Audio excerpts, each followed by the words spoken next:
you. The government is in its very nascent time in office. It's just under a year, almost.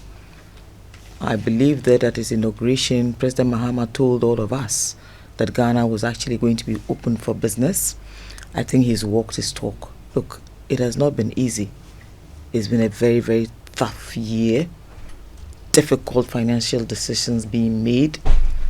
Difficult choices being made.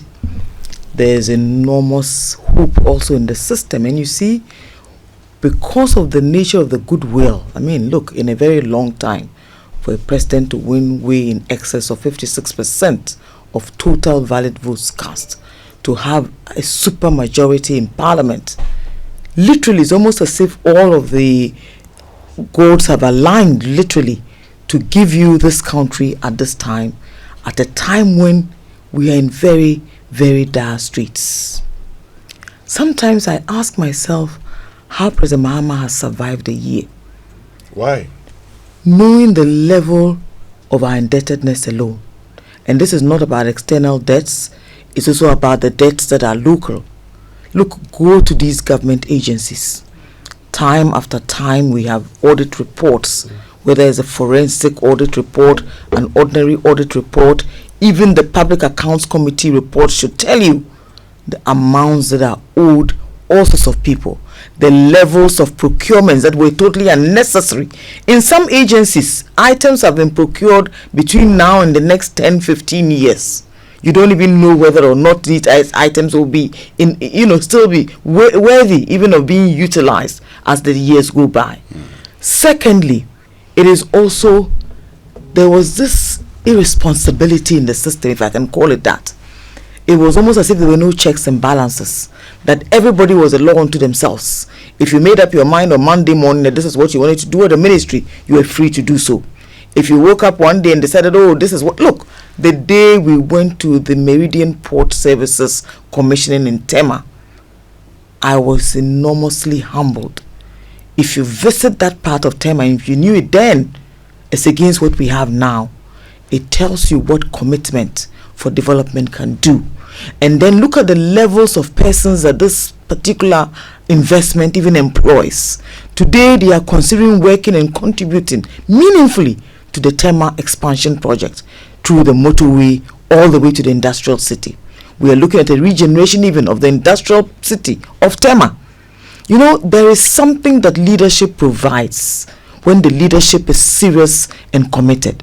And when there's a certain sense that, look, Ghanaians this time around are not going to pamper you. Ghanaians are not going to sit and watch and wait for things to go our way before they start to protest. And I think there's also one thing I've observed even about the appointees, that they know that this time, the least whiff of scandal, you will have serious challenges. So everybody is being so careful. You can see that people are literally walking on tenterhooks, and you can tell that everybody is not very sure what to do next or how to do it. But listen, I think that everything starts with the leader and ends with the leader. Look, I pity President Mahama sometimes. The numbers of documents that he has to pour through. Even some of the meetings that now a president must make time to chair and sit in. Because you need to be very sure that every decision that is being made, every action being taken, that it is one within the parameters that the economy will allow you to do. Noting that we are actually currently in an IMF program also. And you see, for all the sins of the Eswal Akufo-Addo administration, we are actually the ones bearing the brunt of it. And every day you hear about the World Bank investigating this project, the World Bank coming to say that this has to be done, the IMF has these questions to answer, and the Paris Club is asking for this question. Look, I look at Forson. I mean, and I think Forson is like literally our contemporary. We all started off as deputy ministers. I watched him with Setepe and others, and I've watched Ato literally grow into this role. I watch even how he actually stands very firm, even in the face of pressure from his own colleagues. You know, for some projects that people... Pressure to do what? Oh, let's try and do this. We need to do that. We need... Understandably. But you see, if there's one thing I'll credit Ato for, is the fact that he appreciates the fact that presently we need a lot of discipline. We must focus on priority projects.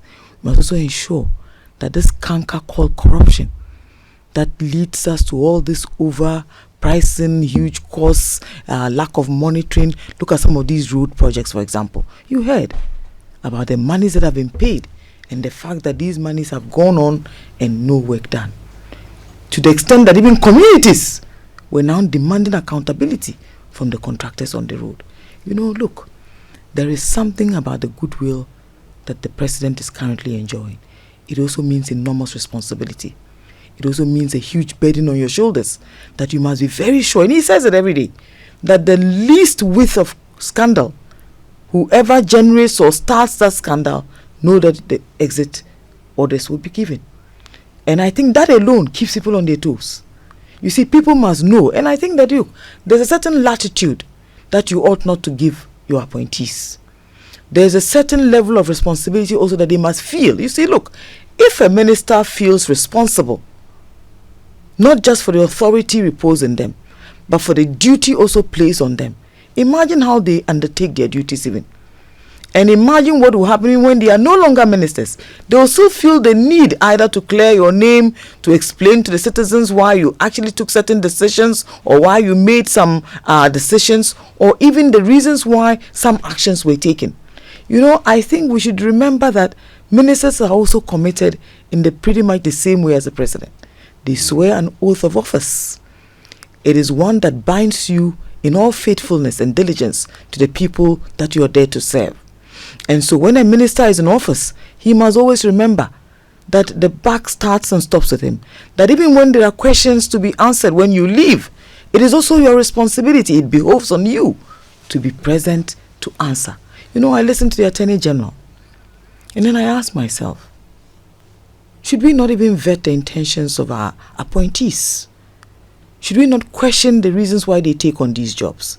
Because if you serve as a finance minister, it is actually about one of the highest levels of responsibility. And then you leave office, and then successive governments come in and say, look, we need to take a second look at these things. Under your tenure, Ghana had huge debts. Literally very high debts. We borrowed at very high rates, very high commercial rates.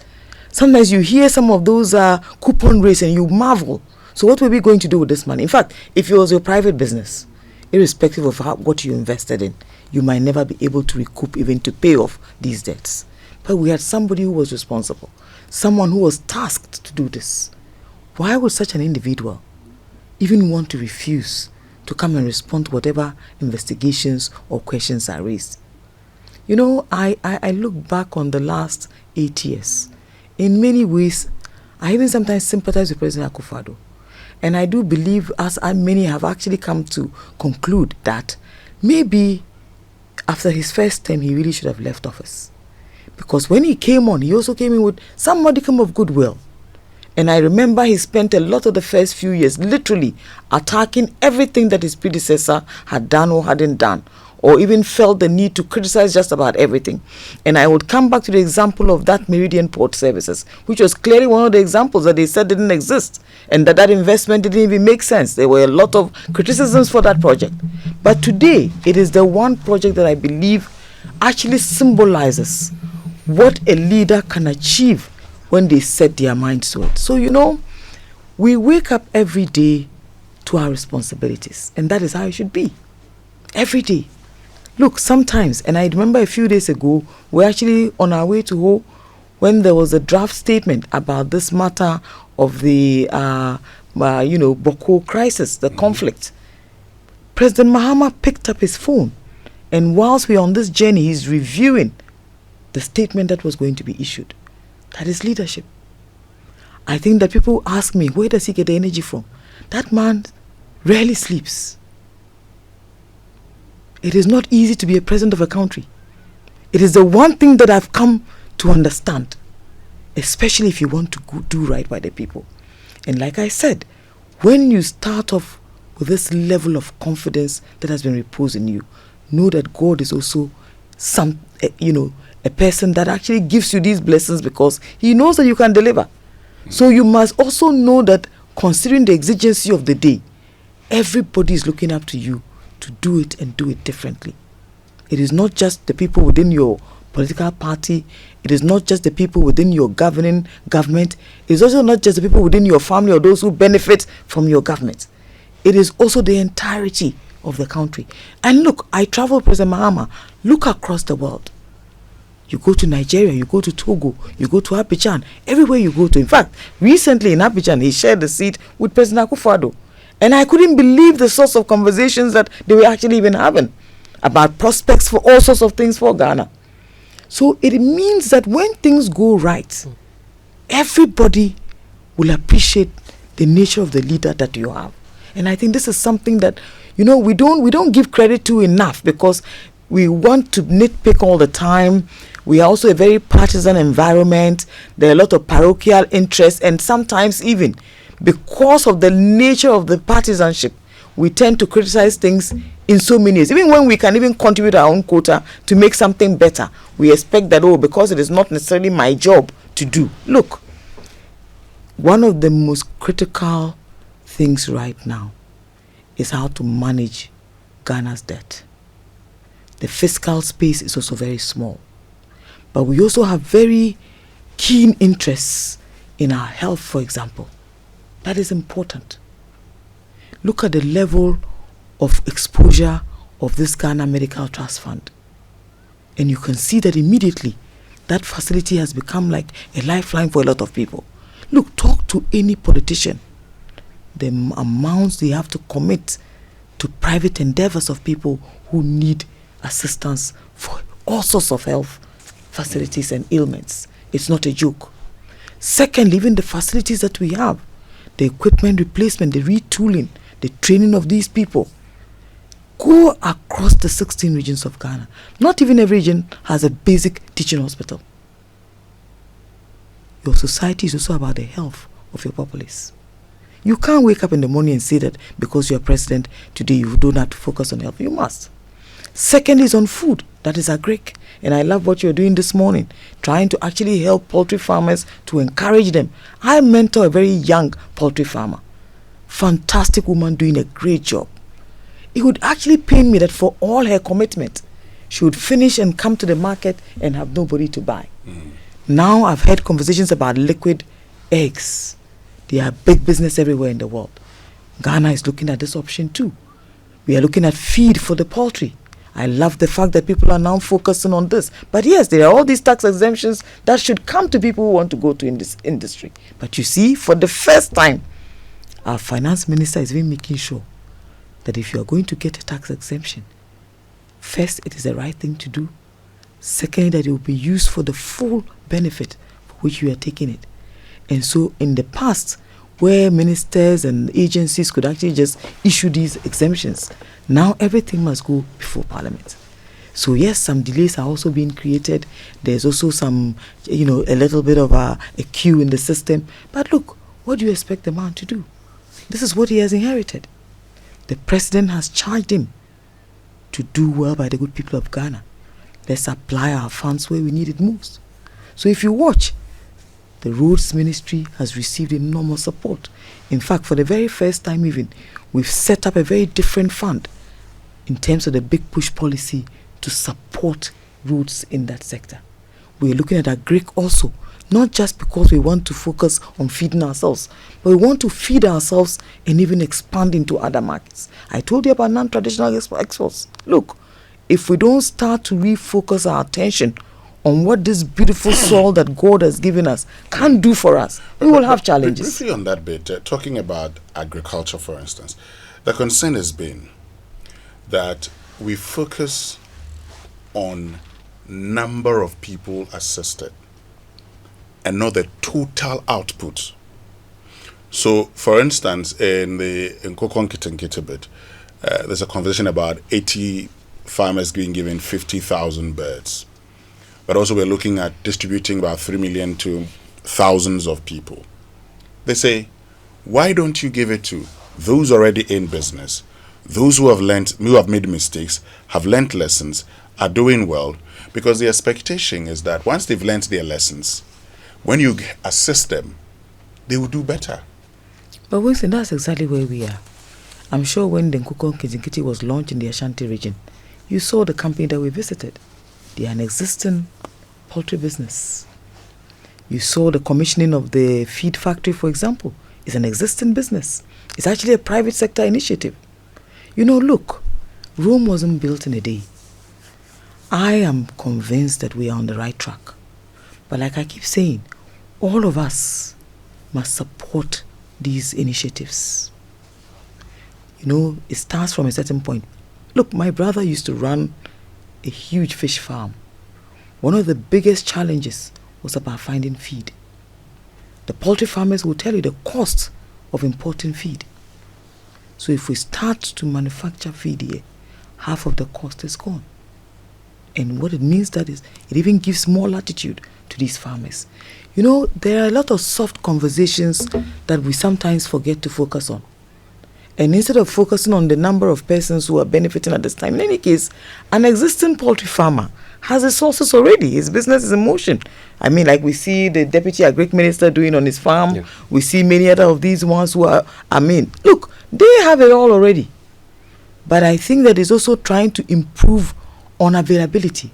Have you asked yourself how much we import of chicken cuts that people in other countries don't want? The most valuable part of chicken in Europe and the Americas is the chicken breast. Yeah. Everything else, nobody wants it. So you see, the ones that come here are just the ones that we shouldn't be consuming. This little one that everybody is now struggling with diabetes and kidney issues are becoming a problem. Sometimes it's what you are consuming. We all have a certain responsibility.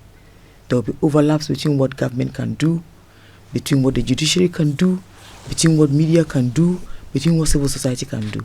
I think that for the very first time, we are all adamant that we must all stand up and support government in this endeavor, in fighting galamsey, in working on a better environment, in improving on livelihoods.